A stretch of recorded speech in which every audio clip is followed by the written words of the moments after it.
Hi friends, నేను మీ సురేష్. మీరు చూస్తుంది SureshFruite డిజైనింగ్ ఛానల్. ఫ్రెండ్స్, ఈరోజు వచ్చేసి నేను light room full length tutorial అయితే మీకైతే ఎక్స్ప్లెయిన్ అయితే ఇస్తాను. ఈ వీడియోని ఎండ్ వరకు చూసినట్టయితే మీకు లైట్ రూమ్లో ఫోటో ఎడిటింగ్ అనేది ఆల్మోస్ట్ మీకు వచ్చేసినట్టే అని ఈ వీడియోలో మీకైతే చెప్తాను. ఫ్రెండ్స్, ఇదే జస్ట్ 5 స్టెప్స్ యూజ్ చేసి మీరు ఏదైతే డల్ ఉన్న ఇమేజ్ని మీరు ఇలా క్లియర్గా క్లారిటీగా కలర్ కరెక్షన్స్ అండ్ రీటచింగ్ అయితే మీరైతే సింపుల్గా లైట్ రూమ్లోనైతే యూజ్ చేసి చేసుకోవచ్చు. ఫ్రెండ్స్, ఇంతవరకు మీరు కనుక మన ఛానల్ సబ్స్క్రైబ్ చేయనట్లయితే రెడ్ కలర్ సబ్స్క్రైబ్ బటన్ మీద క్లిక్ చేసుకుని మన ఛానల్ సబ్స్క్రైబ్ చేయండి. పక్కన వచ్చిన బెల్ ఐకాన్ యాక్టివేట్ చేయడం ద్వారా నేను ఏ వీడియో పెట్టినా సరే మీ మొబైల్కి నోటిఫికేషన్ అయితే వస్తుందన్నమాట. ఫ్రెండ్స్, నేనైతే ఫస్ట్ ఒరిజినల్ ఫోటో అయితే తీసేసుకున్నాను. ఇక్కడ మనకి కొన్ని ఎఫెక్ట్స్ అయితే ఉంటాయి. వీటిని నేను 5 ఎఫెక్ట్స్నే యూజ్ చేసి నేను సింపుల్గానైతే చేంజ్ అయితే చేశాను. ఫస్ట్ నేను ఏం చేశానంటే ఇట్లా ఆటో అని పెట్టాను. ఆటో పెట్టినప్పుడు మళ్ళీ ఇంకా నాకు డల్లోనే ఉంది. అసలుకే నా ఒరిజినల్ ఇమేజ్ వచ్చేసి డల్లో ఉంది కాబట్టి మళ్ళీ ఇంకా డల్లో అయింది. కాబట్టి నేను ఏం చేశానంటే ఇక్కడ ఎఫెక్ట్స్ అంటే ఉంటుంది, అంటే లైట్ సెట్టింగ్స్ అని ఉంటాయి. ఇక్కడ exposure, contrast, highlight, shadow, white balance and blocks అయితే ఉంటాయి. బట్ నాకు పిక్ క్వాలిటీ ఓకే, బట్ కాకపోతే ఏమైంది, ఎక్స్పోజర్ అనేది తక్కువ ఉంది కాబట్టి నేను ఎక్స్పోజర్ని కొంచెం పెంచేస్తాను. అట్లా ఒక 70 వరకు అయితే 70 ఇవి పెట్టేశాను. అంటే చూడండి, నార్మల్గా ఎక్స్పోజర్ తగ్గింది కాబట్టి నేను ఎక్స్పోజర్ని అయితే పెంచేసాను. బాగానే ఉంది. కాంట్రాస్ట్ నాకు హెవీగా ఉండే. ఇక్కడ నీకు కాంట్రాస్ట్ కనిపిస్తుంది అంటే మీరు చూడండి, కాంట్రాస్ట్ హెవీ ఎక్కడ అనిపిస్తుంది, ఫేస్లో కానీ ఎక్కడైనా కాంట్రాస్ట్ హెవీగా ఉంది కాబట్టి నేను కాంట్రాస్ట్ని కూడా కొంచెం తగ్గించేసి చూడండి. ఒకసారి మీకు బిఫోర్ అండ్ ఆఫ్టర్ చూపించేసాను. నెక్స్ట్ హైలైట్స్ అనేటివి వైట్ కలర్లు ఉంటాయి చూసిన, ఇవి హైలైట్స్. వైట్ ఎక్కువ ఉండవు హైలైట్స్. నేను హైలైట్స్ని ఒక 30 మధ్యలో పెట్టేశాను. అంటే మనకి తగ్గించేస్తే ఇలా డల్ అయిపోతాయి. నేను డల్గా ఉన్న ఇమేజ్ని క్లారిటీగా అంటే బ్యూటిఫుల్గా కావాలి కాబట్టి నేను చేంజ్ చేసి అయితే హైలైట్స్ని పెంచేసాను. షాడోస్ ఉన్నాయి కదా, షాడోస్ని కూడా కొంచెం లిటిల్ బిట్ని అయితే పెంచేసేయండి. మరి షాడోస్ డౌన్లోడ్ చేస్తే బాగోదు కాబట్టి షాడోస్ వాల్యూస్ని కూడా కొంచెం పెంచేసేయండి. ఇక నెక్స్ట్ వైట్స్ వచ్చేసి వైట్ ఏవైతే ఉందో వైట్ అనేది పూర్తిగా డల్ అవుతుంది కాబట్టి వైట్ని కూడా నేను కొంచెం అట్లా లిటిల్ బిట్ చేంజెస్ అయితే చేసేస్తున్నాను. ఓకే, వైట్ చేంజెస్ అయింది. బ్లాక్స్ ఉన్నాయి కదా, మనకి బ్లాక్స్గానే ఉండాలి.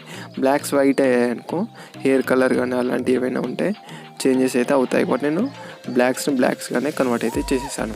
ఓకే, లైటింగ్ వరకు ఎలా ఉందో చూద్దాం. ఇది బిఫోర్ ఉండే ఇమేజ్, లైట్ సెట్టింగ్స్ వల్ల ఆఫ్టర్లో ఇలా చేంజెస్ అవ్వడం అయితే జరిగింది. ఓకే, మనకి స్కై కలర్ అనేది రాలేదు, అలాగే స్కైకి తగ్గట్టుగా ఆబ్జెక్ట్ అనేది చేంజ్ కావలేదు కాబట్టి నేను ఇక్కడ అంటే విబరెన్స్ అని, టెంప్ అని అండ్ సాచురేషన్ అని ఉంటాయి. సాచురేషన్ అంటే టోటల్ ఓవరాల్ కలర్ ఏదైతే ఉందో అది చేంజ్ అవుతుంది. విబరెన్స్ అంటే మనకి ఏదైతే ఎఫెక్టివ్ లైట్ ఉందో అది ఒక్కటి మాత్రమే చేంజ్ అవుతుంది కాబట్టి నేను ఇక్కడ విబరెన్స్ ఏదైతే ఉందో ఎక్కువ హై క్వాలిటీలో ఏదైతే ఉందో ఓన్లీ అదే చేంజ్ అవ్వడం అయితే జరుగుతుంది. ఇప్పుడు నార్మల్గా పిక్ ఇలా ఉంది, ఫేస్ కలర్ వచ్చేసి ఆరెంజ్ అండ్ బ్లూ మెర్జెంటలో మిక్స్ అయి ఉంటుంది కాబట్టి నేను విబరెన్స్ ఇంక్రీజ్ చేసే కొద్దీ ఫేస్ కలర్ రావడం అయితే జరుగుతుంది. కాబట్టి నేను నార్మల్గా ఫేస్ కలర్ ఎంతైతే ఉంటే బాగుంటుందో అంతవరకు అయితే పెట్టేశాను, normal face colour.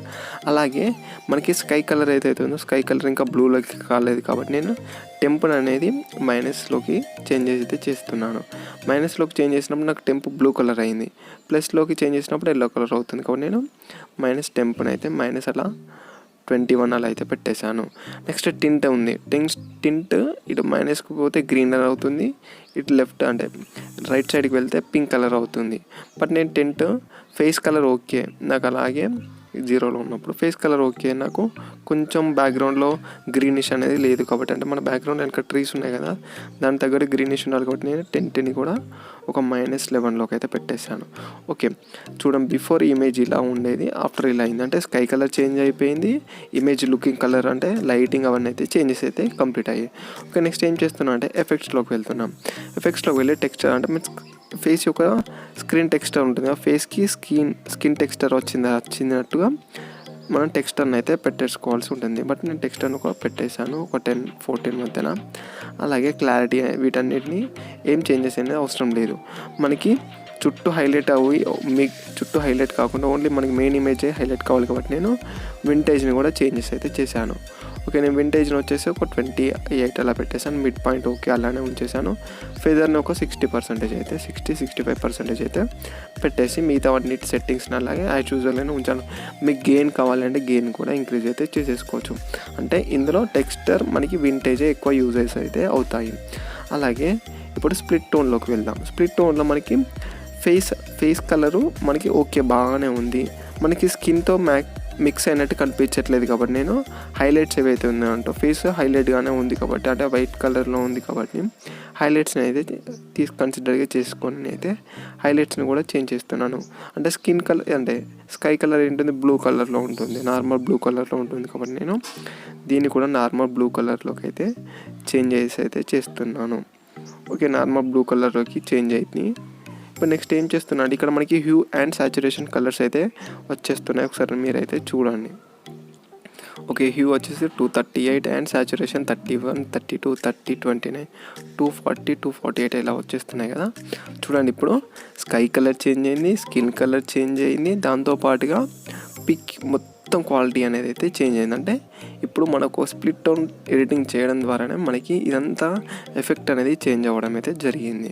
Okay, before ఎలా ఉందో చూద్దాం. బిఫోర్ ఇలా ఉండే ఇమేజ్ని ఇలాగా ఒక స్ప్లిట్ టోన్ యూజ్ చేసి అయితే మనం కన్సిడర్ అయితే చేస్తాం. మీరైతే గుర్తుపెట్టుకోండి, హైలైట్స్ ఏంటి వాల్యూస్ అండ్ సాచురేషన్ వాల్యూస్, అలాగే షాడోస్ని నేను ఏం చేంజెస్ అయితే చేయలేదు. షాడోస్ ఎలా ఉన్నాయో అలానే పెట్టేసుకొని, ఒకవేళ మీకు బ్లూ హెవీ అయిందనుకో ఇలా వాల్యూస్ని అయితే చేంజ్ చేసేయండి. బ్లూ హెవీనెస్ అనేది అయితే తగ్గడం అయితే జరుగుతుంది. ఓకే, నేను 0లో పెట్టేసి సింపుల్గా డన్ మీద క్లిక్ చేశాను. ఓకే, నెక్స్ట్ ఏముంది, మనకి పిక్ యొక్క డీటెయిల్స్ కానీ షార్పనింగ్ కానీ వాటన్ని సెట్టింగ్స్ కోసం నేను షార్పెన్ టూల్కి వచ్చేసి షార్పనింగ్ అయితే చేసేసాను. షార్పనింగ్ ఒక 50 అయితే పెట్టేశాను. ఓకే, 63 బాగానే ఉంది. రేడియస్ వచ్చేసి చాలా లిటిల్ బిట్లో 0.70లో పెట్టేసాను. డీటెయిల్స్ కూడా తక్కువ పెట్టేసాను. రేడియస్ అండ్ డీటెయిల్స్ ఎక్కువ ఉంటే పిక్ డ్యామేజ్ అయ్యే ఛాన్సెస్ ఎక్కువ ఉంటాయి కాబట్టి డీటెయిల్స్ అండ్ రేడియస్ తక్కువ పెట్టేసేయండి. అలాగే నాయిస్ రిడక్షన్ కొంచెం లిటిల్ బిట్గా పెట్టేసేయండి, హెవీగా పెట్టకండి. 15 to 20 మధ్యలోనే ఉండాలి. డీటెయిల్ సైజ్ వచ్చేసి ఆల్మోస్ట్ 50లోనే ఉండాలి. నాయిస్ రిడక్షన్ 16-17 మధ్యలోనే ఉండాలి. అండ్ డీటెయిల్స్ వచ్చేసి 50 ఫిక్స్. కలర్ కరెక్షన్ నాయిస్ కూడా మీకు కావాల్సినప్పుడు చేంజెస్ అయితే చేసుకోండి. నాకైతే ఈ పిక్కి అవసరం లేదు కాబట్టి నేను కలర్ నాయిస్ని అయితే ఏం చేంజెస్ అయితే చేయడం లేదు. జస్ట్ సింపుల్ ఈ 5 స్టెప్స్ యూజ్ చేసి అయితే మీరు మిగతా సెట్టింగ్స్ని ఏమి యూజ్ చేయాల్సిన అవసరం లేదు. జస్ట్ 5 స్టెప్స్ యూజ్ చేసి మీరు ఏదైతే డల్ ఉన్న ఇమేజ్ని మీరు ఇలా క్లియర్గా క్లారిటీగా కలర్ కరెక్షన్స్ అండ్ రీటచింగ్ అయితే మీరైతే సింపుల్గా లైట్ రూమ్లోనైతే యూజ్ చేసి చేసుకోవచ్చు. ఫ్రెండ్స్, మీకు ఈ వీడియో కనుక నచ్చిందని అనుకుంటాను. నచ్చితే కనుక లైక్ చేయండి, షేర్ చేయండి. మర్చిపోకుండా వీడియో ఎలా ఉందో కామెంట్ సెక్షన్లో కామెంట్ చేయండి. Thanks friends, thanks for watching this video and జై హింద్.